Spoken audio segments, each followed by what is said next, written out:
हाय बंधुरा आज के एक नतून रेसिपि निये एलाम सेटा हच्छे पेঁয়াজ काली आलू भाजा। पेঁয়াজ काली आलूटाके आमि केटे जले भिजिए रेखेछि। एबार आमि धुए नेब। धुए निये आमि पात्रटाय तुले राखबो, कारण हच्छे नतून आलूते खूब बाली, ताই একটু জলে ভিজিয়ে রেখে তারপর তুলে নেব। এবারে আমি নুন মাখিয়ে রাখবো যাতে আলু আর পেঁয়াজটা নরম হয়। তারপর আমি এটাকে ভাজবো। নুনটা মাখিয়ে রেখেছি, আলুগুলো একটু নরম হয়ে গেছে, অনেক জল বেরিয়েছে, জলটা দেখানো হয়নি, ফেলে দিলাম আমি। এই যে কড়াতে একটা শুকনো লঙ্কা ফোড়ন দিয়েছি, আলুগুলো ছেড়ে দেবো,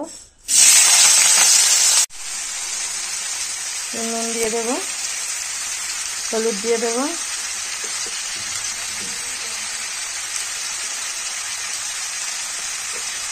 আলুগুলোকে আমি ভালো করে মুচমুচে করে ভেজে নেব।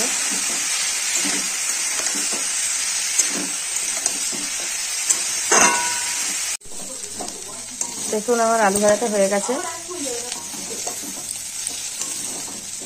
এইভাবে পেঁয়াজ কালি আলু দিয়ে ভাজাটা খুব ভালো লাগে খেতে।